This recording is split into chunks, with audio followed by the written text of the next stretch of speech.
Hey, Trailblazers. In this episode, we'll be sharing with you how to future-proof your business in times of uncertainty and instability with Nathan Miller. So stick around.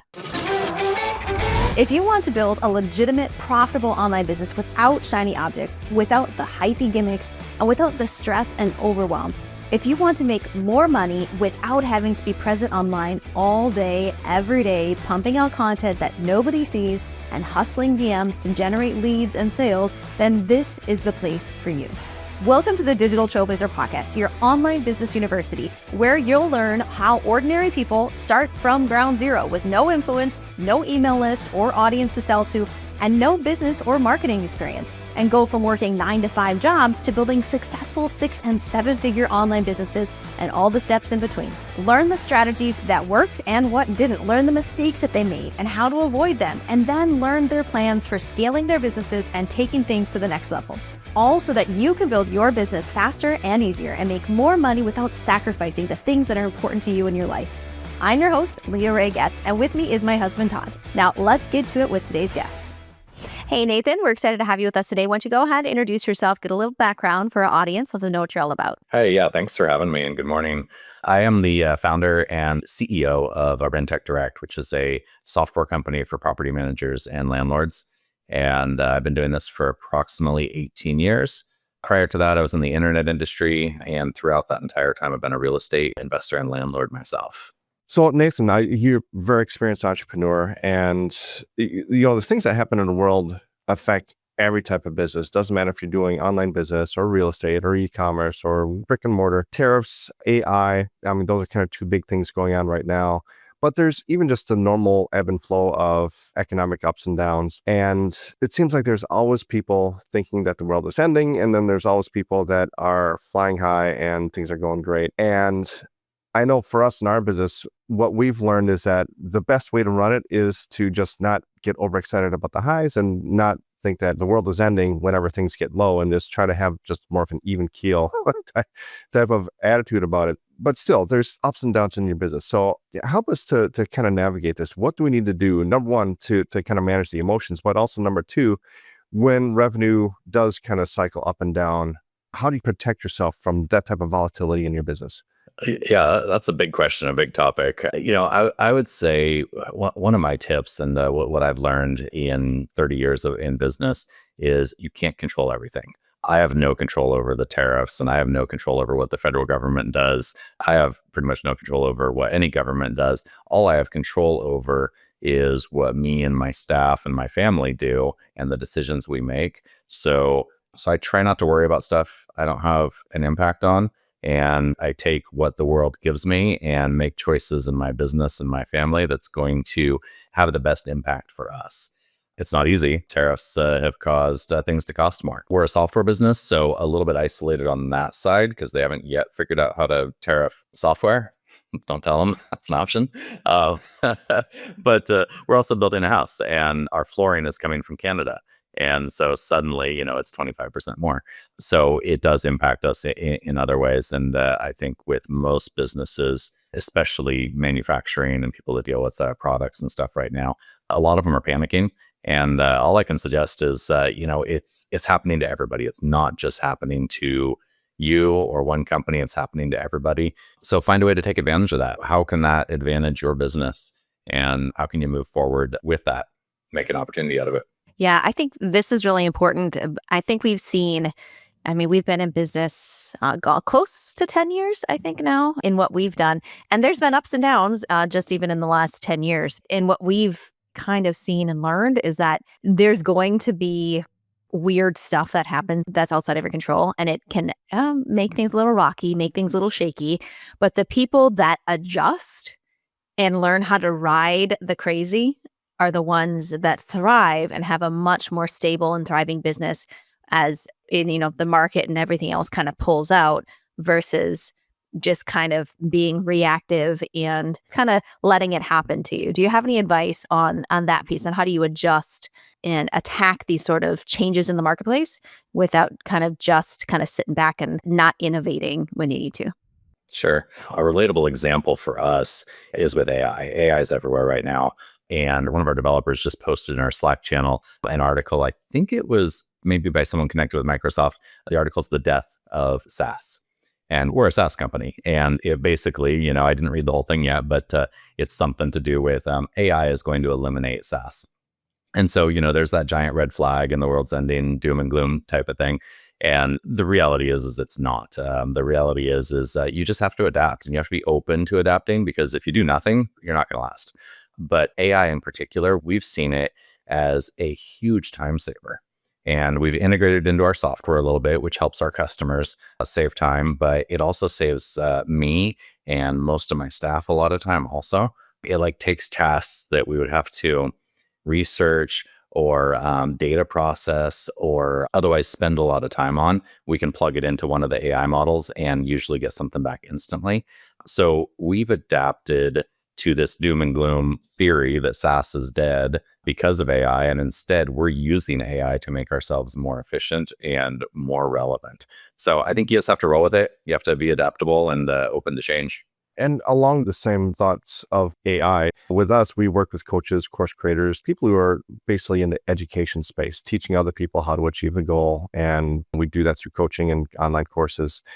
And there's a lot of fear in our industry as well that, oh no, AI is going to replace coaches and course creators. You'll never need to hire a coach or buy a course again because AI will be able to tell you everything that you need to know. And like you, I don't necessarily think that's true, because once you really understand what AI is, it's not really intelligent.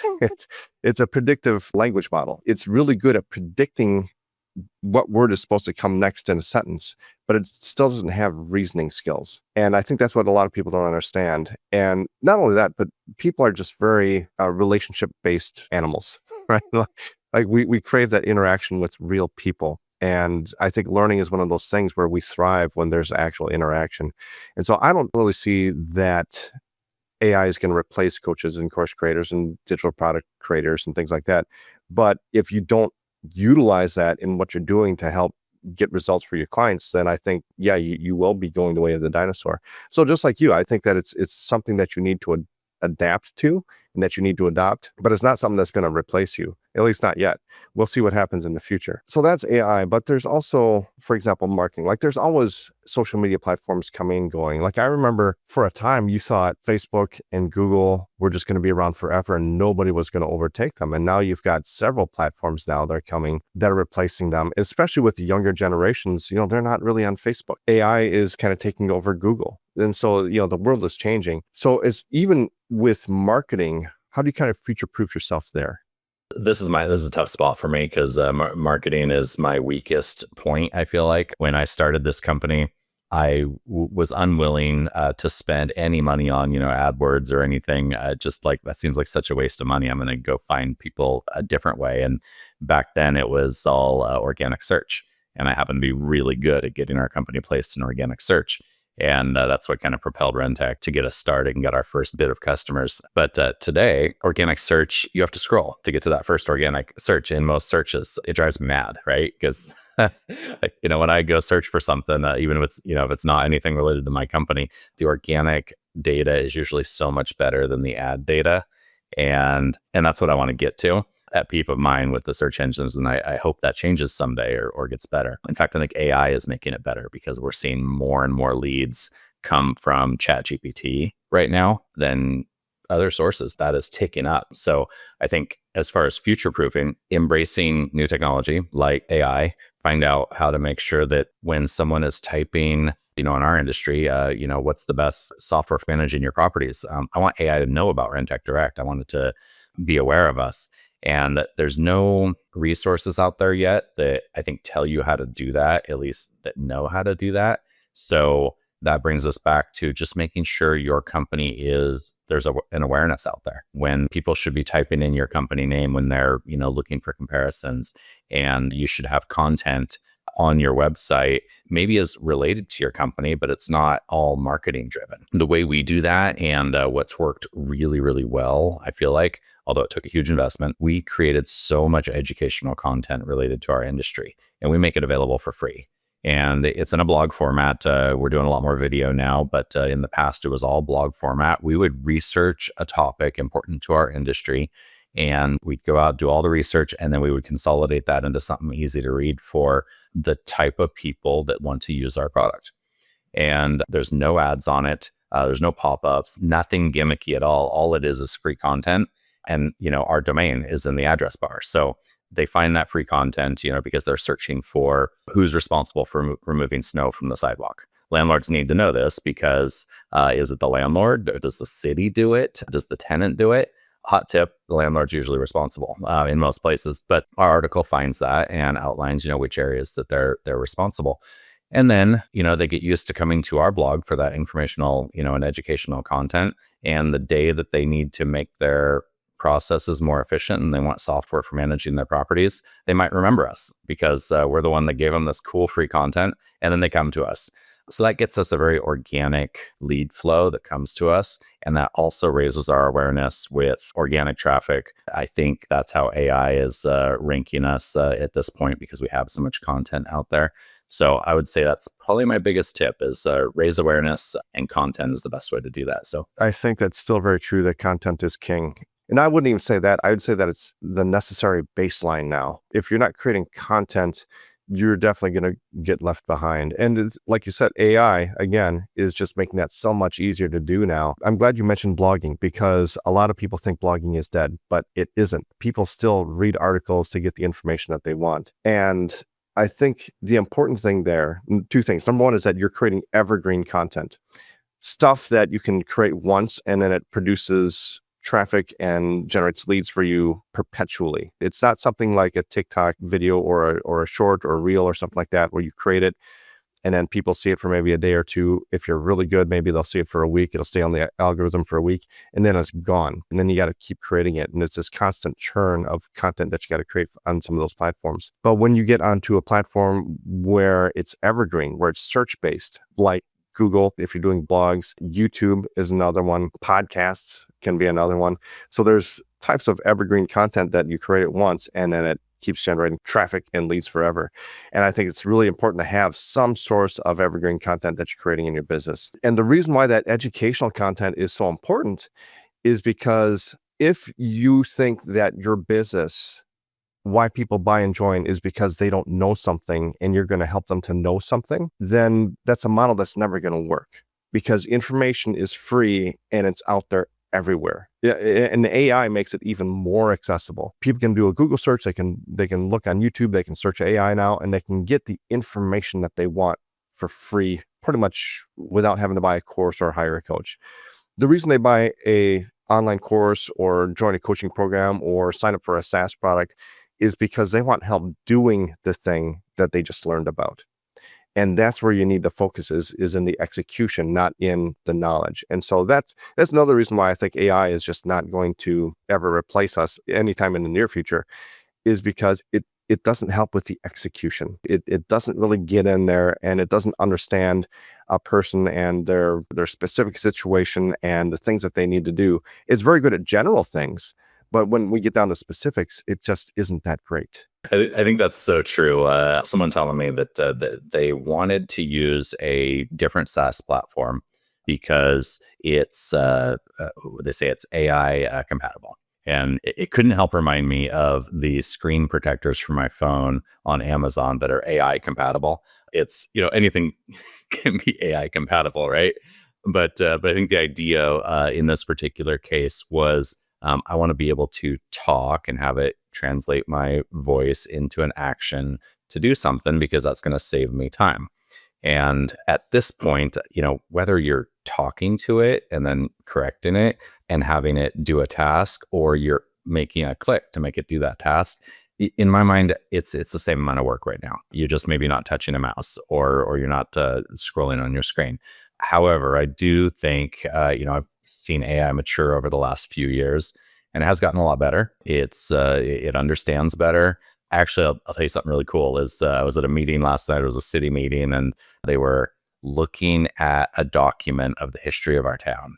And it's supposed to be this plaque that's going to go downtown. It's going to be really cool. And it has the history, and someone on the panel mentioned, there's some errors in this.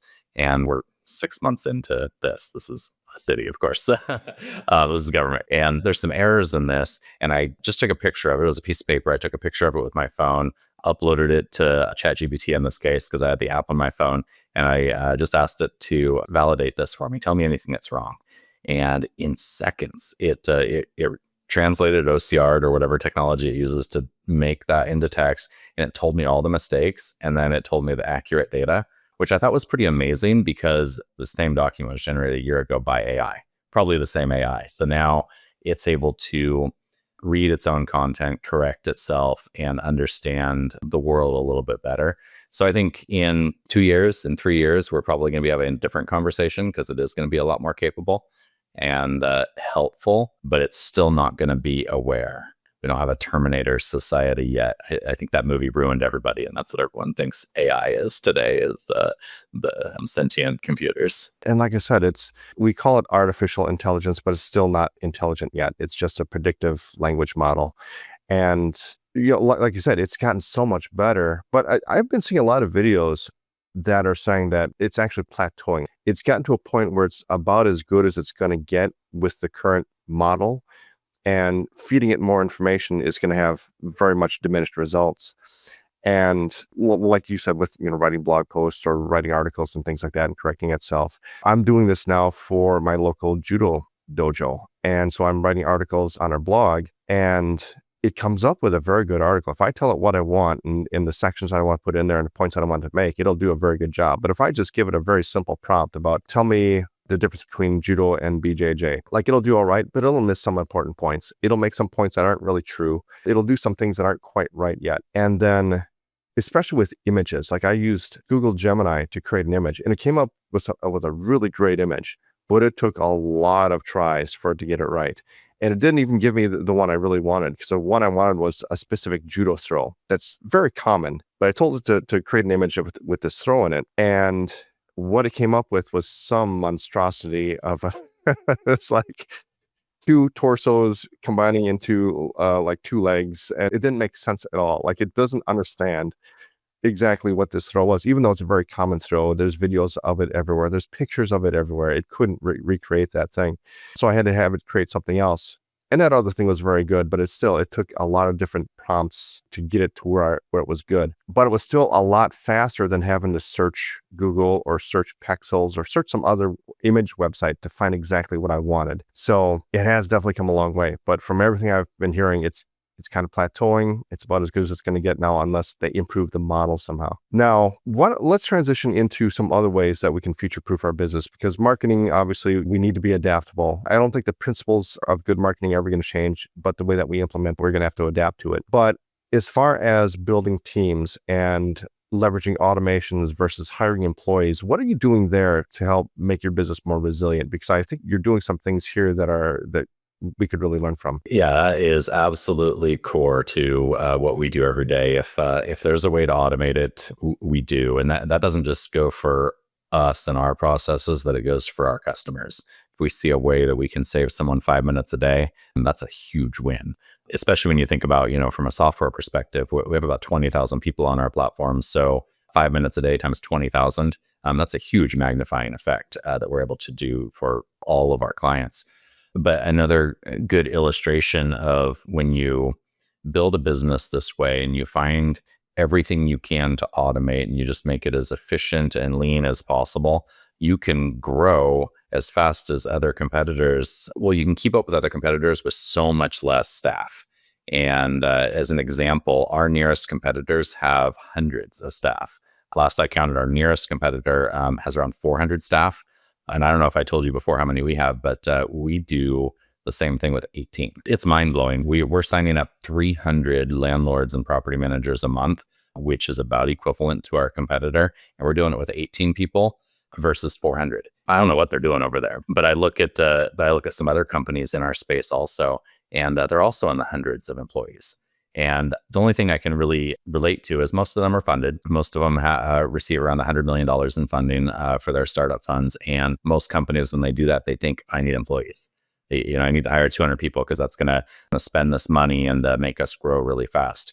And we didn't go that route. We went the self-funded, well, really no funded, 100% organic growth method. So we've always had to live within our means, and it's taught us a lot. And I think that helps future-proof us because, I don't have 300 people next month when revenues are down to tell them sorry. We've never laid anyone off. I hope to never have to do that. And I think that's going to be possible because of the way we've automated things. So I highly, highly recommend it. Are your competitors creating that organic content as well? Are they doing the educational content? Are they doing that too or not? They are. I would say we got a head start on them because we recognized that before they did. So we have a lot of stuff out there that's been out there longer. Gives us what's the word? We're top of mind to a lot of people.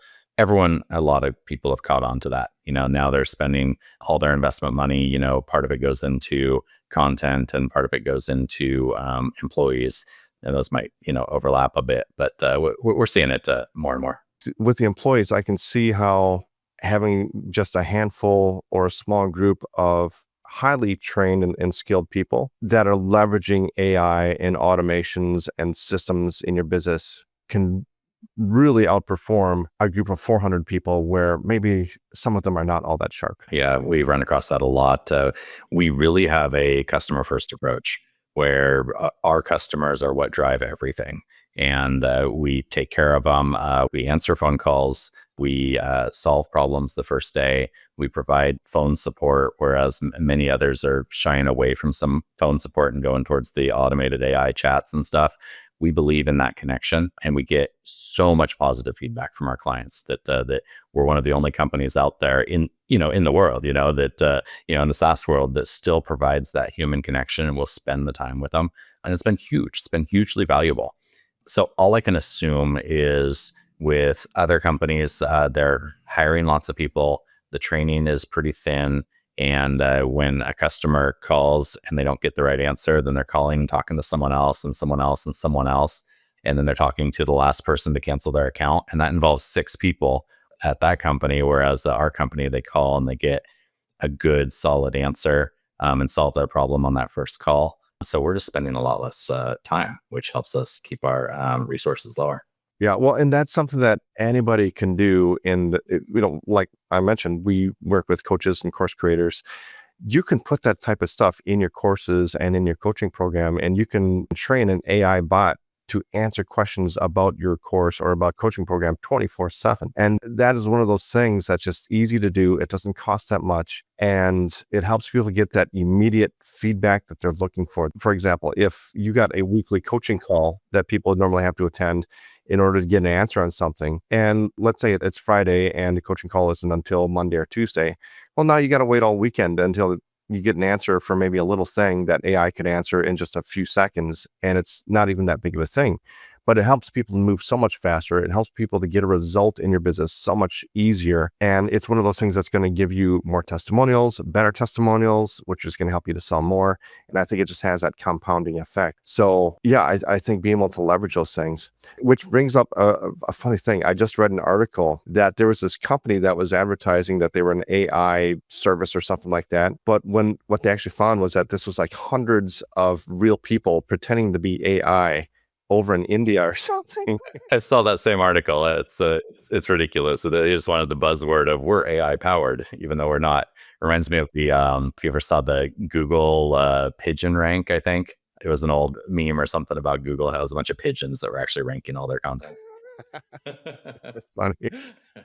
But imagine the overhead of hiring all those people to answer things 24/7 rather than actually just come up with an AI thing that could actually do it. I feel like we see that a lot, and a lot of, it's deception. A lot of people want to come up with a product, make it sound really cool and modern, and, make everyone think it's, AI powered or whatever the next year's buzzword happens to be.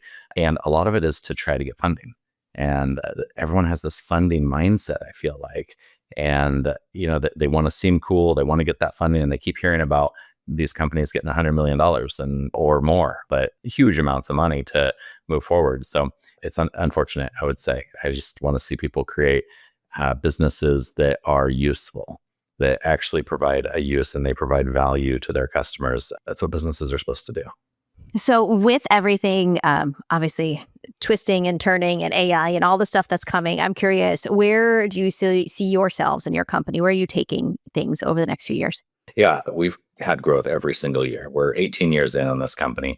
Every single year has been growth, and every year gets a little bit harder. There's more competitors. It costs more to do business. And then there's always the, we used to do 30% growth every single year. And 30% growth is really easy when you're a $200,000 company, or when you're even a $2 million company. It's so easy. But we're a $15 million company now, and 30% growth is a lot harder to attain. So I always want attainable goals. And so my goal for the next year is to grow by $1 million. We're going to surprise ourselves probably and do too. And I'm super happy with that. And I just like those small steps is what I'm really happy with. And it's worked really well for us for 18 years. And we're going to keep doing that. And then we're going to keep innovating. We're going to keep, our software is going to get better and better. And the measure of that is how much time we save our clients when they're calling us and emailing us and giving us reviews that you guys are amazing. I grew my business from 500 to 5,000 properties. That's a huge win. Or if they sign up and, I started with you with one property and now I have 200 or 2,000. We hear this all the time. And those are just what I want to keep hearing. I want to be making people happy and making them efficient and helping them grow their business. So that's exactly where we're going. I love it. So if people want to learn more about you and your company, where should they head? Yeah, our website. We have everything up there, including all that free educational material right on our blog. It's rentecdirect.com. It's RENTEC direct.com. You can click on About Us. It'll show you pictures of me and all of our staff. You can actually see and learn a little bit about the same people that you would talk to if you happen to call for customer service. Well, we appreciate you so much, Nathan. Thanks for being with us today. Yeah, good time. You've been listening to the Digital Trailblazer podcast. For show notes and information about today's guest, head to digitaltrailblazer.com. Now, if you love this episode, if you got some value, make sure you leave us a review and subscribe. And be sure to share this episode with anyone you know who could use help to build their business. Thank you for listening, and we'll see you next time.